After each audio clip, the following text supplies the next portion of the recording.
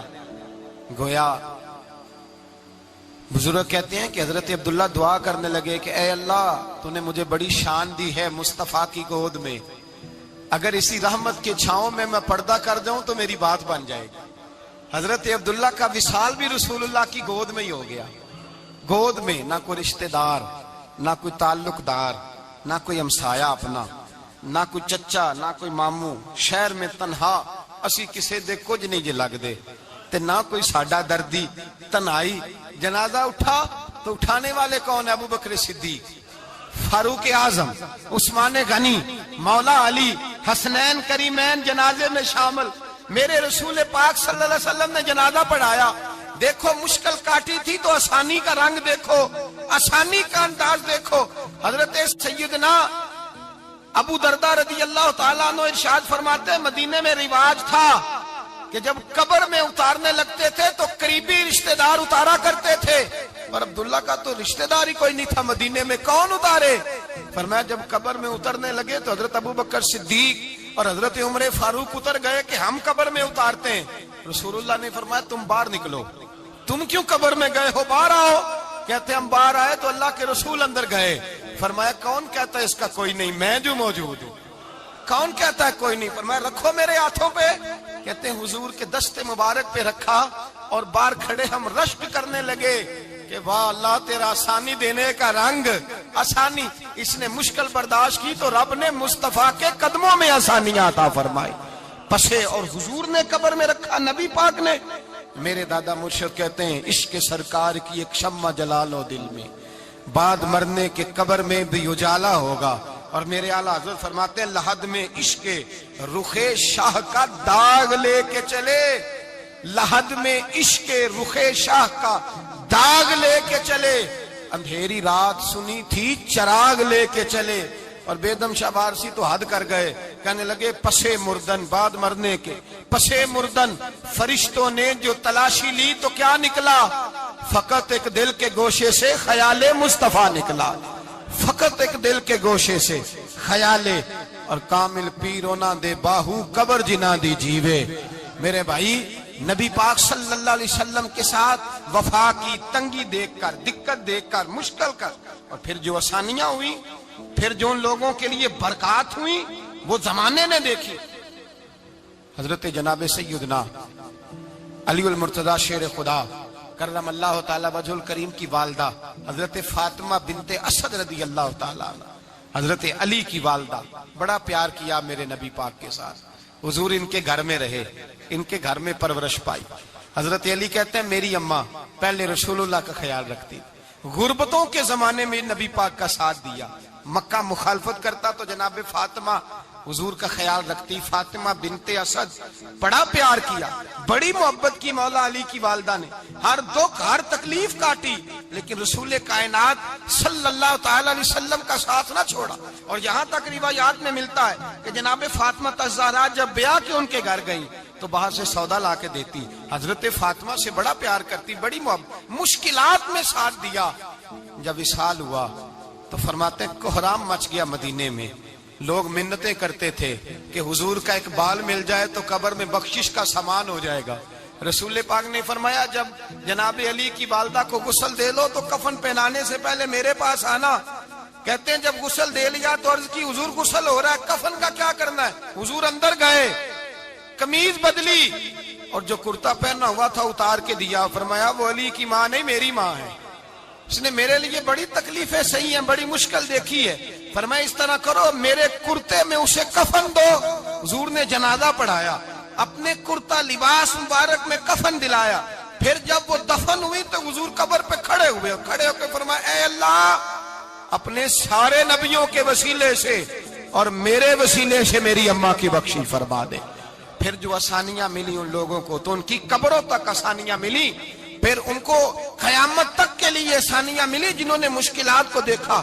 اور بھائی جو سوئے رہے، جو آرام کرتے رہے، جنہوں نے مناسب ہی نہ سمجھا کوئی کٹھن مرحلہ طے کرنا، جنہوں نے کہا نا نا نا نا ہم تو سکھ کے ساتھی ہیں، ہم تو سکون کے ساتھی ہیں، بھائی ہم تو سلوٹ کے ساتھی ہیں، جب موجیں لگیں گی تو دوڑ کے پہنچیں گے، کہیں گے ہمارا بھی تعلق بنتا ہے، ہماری بھی رشتہ داری ہوتی ہے، ہمارے بھی رابطے ہوتے ہیں، پھر دوڑ کر کے پہنچیں گے. اصل ساتھی وہ ہوتا ہے جو دکھ کا ساتھی ہوتا ہے، آزمائش کا ساتھ، مشکلات تجھے اونچا اڑاتی. حضرت سلمان فارسی کہتے ہیں میں نبی پاک کی تلاش میں نکلا تھا، حضور کی تلاش میں نکلا، اور میں نے کئی سال حضور کو ڈھونڈا، کبھی ایک دروازے، کبھی ایک دروازے، کبھی دوسرے دروازے، کبھی تیسرے دروازے. فرماتے میں شہزادہ تھا پر بکتا بکاتا مدینے آیا، میں نے نبی پاک کی تلاش میں یہودیوں کی غلامی بھی کی، تیری تلاش میں پھرا میں جنگل پہاڑ اور دشت میں. فرماتے ہیں بڑی تکلیف کاٹی، بڑی آزمائش دیکھی، لیکن اس دن مجھے سارے دکھ بھول گئے، اس دن میری ساری تکلیفیں آسانیوں میں بدل گئی جس دن میرے نبی نے میرا بازو تھام کے کہا سلمانو منا اہل البیت. فرمایا سلمان کو تو میں نے اپنی اہل بیت میں شامل کر لیا ہے. فرماتے اتنی بڑی فضیلت کہ میں رسول اللہ کے خاندان میں جا شامل ہوا. تو بھائی یاد رکھیں، جب آپ کو مشکل آتی ہے تو آپ کو آسانی دینے کے لیے آتی ہے، جب آپ کی طرف کوئی آزمائش آتی ہے تو آسانی دینے. یہ بات صحیح ہے کہ بیٹیاں پیدا ہونے پہ مشکل ہوتی ہے، ان کے نصیبوں سے ڈر آتا ہے، پر جتنی آسانی اللہ بیٹیوں کے باپ کو عطا کرتا ہے اور جتنی رحمت رب بیٹیوں کے باپ پہ فرماتا ہے اتنی بھی کسی اور کے حصے میں نہیں آتی. اس میں شک کوئی نہیں کہ بوڑھے ماں باپ کو جب سنبھالنا پڑے تو مشکل ہوتی ہے. بوڑھوں کی طبیعت بچوں جیسی ہو جاتی ہے، دقت ہوتی ہے، آزمائش ہوتی ہے، ان کی بات سننا بعض اوقات کڑوا لگتا ہے، ان کی فرمائشیں بعض اوقات بچوں کی طرح ایسی ہوتی ہیں جو حل نہ ہو سکیں. لیکن یہ وہی ماں باپ ہیں جن کی نوکری کے بارے میں میرے مصطفیٰ نے فرمایا اگر تو ایک رات انہیں خوش کرنے میں کامیاب ہوا تو اللہ 2 حج اور 2 عمرے کا ثواب عطا فرمائے گا. اس میں شک نہیں کہ بہت سارے کام مشکل ہوتے ہیں، کٹھن ہوتے ہیں، آزمائش والے ہوتے ہیں. اس میں کوئی شک نہیں کہ اس دور میں دین کا کام بڑا مشکل ہے، دعوت و تبلیغ کا سلسلہ بڑا کٹھن ہے. اس دور کے اندر حق بات بیان کرنا بڑا ہی مسئلہ ہے. اس دور کے اندر لوگوں کو کھری بات پہنچانا اور بتانا یہ اپنے ہاتھ میں آگ کا انگارہ پکڑنے کے مترادف ہے. لیکن میرے مصطفیٰ نے فرمایا تھا اس دور میں جب فتنہ ہو من تمسک بسنتی اندہ فساد امہ فلہ اجر 100 شہید. فرمائے اس دور میں جب آزمائشیں آ جائیں، تکلیفیں آ جائیں، اس دور میں جو میری سنت پر عمل کرے گا، رسول پاک کا وعدہ ہے اللہ ایک سنت پر عمل کرنے والے کو 100 شہیدوں کا ثواب عطا فرمائے. اللہ 100 شہیدوں کا درجہ دے گا اسے. تو بھائی جس قدر مشکل زیادہ اس قدر آسانی بھی، اس قدر اجر بھی زیادہ. مشکلات سے گھبرایا نہ کریں، ذہن بنا لیں کہ جس رب نے دی ہے وہی اللہ نجات بھی عطا فرمائے گا. انسان آسان ہو جاتا ہے. ہم لوگوں نے نا دوڑ صرف سکھ کٹھے کرنے کے لیے لگا لی ہے، سکھ کٹھے کرنے کے. وہ لوگ دکھوں میں راضی رہتے تھے، آزمائشوں میں. ہمارا دعویٰ ہے رب رسول سے پیار کا، اور میرے حدیث بخاری میں ہے فرمایا جو مجھ سے جتنا زیادہ پیار کرے گا اتنا اس کی طرف مشکل زیادہ آئے گی. حضرت ابو بکر شبلی رحمت اللہ علیہ سے کچھ لوگ ملنے آئے، کہنے لگے صاحب ہمیں آپ بڑے اچھے لگتے ہیں، بڑے پیارے لگتے ہیں، آپ کی زیارت کرنے آئے، دل کرتا ہے 2 گھڑیاں پیر دبا دیں، دست مبارک چوم جائیں، دست بوسی ہو جائے، دل کرتا ہے. آپ نے فرمایا واقعی مجھ سے پیار ہے؟ کہا حضور بڑا پیار ہے. فرمایا سوچ لو کا صاحب بڑا پیار، پھر سوچ لو کا بڑا پیار ہے. حضرت ابو بکر شبلی دیوانے سے آدمی تھے، پتھر اٹھائے روڑے اور زور زور سے ان لوگوں کو مارنے شروع کر دیے. دوڑ گئے، کہنے لگے بابا تو پاگل ہو گیا ہے. جب دوڑے تو حضرت ابو بکر شبلی فرمانے لگے بس تم تو کہتے تھے ہمیں پیار بڑا ہے. کہا حضور کیا مطلب؟ آپ فرمانے لگے اگر تمہیں مجھ سے پیار ہوتا تو میرے روڑے کھا کے میرے دروازے پہ مر جاتے، کبھی میرا ساتھ چھوڑ کے نہ جاتے. تمہیں پیار نہیں، تم سکھ کے سجن ہو، تم چوری کھانے والے میاں مٹھو ہو. تم تو اس لیے آئے ہو کہ یہاں برکتیں ملیں گی، موجیں ملیں گی. تمہیں پیار نہیں. ہمیں خدا رسول سے پیار بھی ہے، ذرا سی آزمائش آئے رونے بیٹھ جاتے ہیں. غریب بھی رو رہا ہے، بیمار بھی رو رہا ہے، تنگ دست بھی رو رہا ہے، اور جو آدمی کسی مشکل میں گرفتار ہے وہ بھی کہتا ہو جتنا میں الجھ گیا ہوں ہے ہی کوئی نہیں. اٹھیں، بیدار ہوں، اپنے آپ کو توانا کریں، اپنے اندر جولانیاں پیدا کریں. یاد رکھیں جتنی مشکل سخت ہوگی اتنی آسانی بھی اللہ زیادہ ہی عطا فرمائے گا. اللہ تعالیٰ زیادہ اور وعدہ کیا اللہ پاک نے فَإِنَّ مَعَ الْعُسْرِ يُسْرًا إِنَّ مَعَ الْعُسْرِ يُسْرًا، فرمایا اگر میں تمہیں ایک مشکل دوں گا تو میں تمہیں 2 آسانیاں عطا فرماؤں گا۔ اللہ تعالیٰ ڈبل آسانی دیتا ہے اگر کسی پر مشکل ڈالتا ہے۔ اپنے آپ کو کمزور نہ کریں، ذہن بنائیں دکھ سہنے کا، مزاج بنائیں تکلیف برداشت کرنے کی، پھر یہ مشکل نہیں ہوگا، پھر آسانی سے بندہ گزر جائے گا۔ دعا ہے رب کریم کی بارگاہ میں اللہ سمجھنے کی توفیق عطا فرمائے۔ آخر دعوانا الحمدللہ۔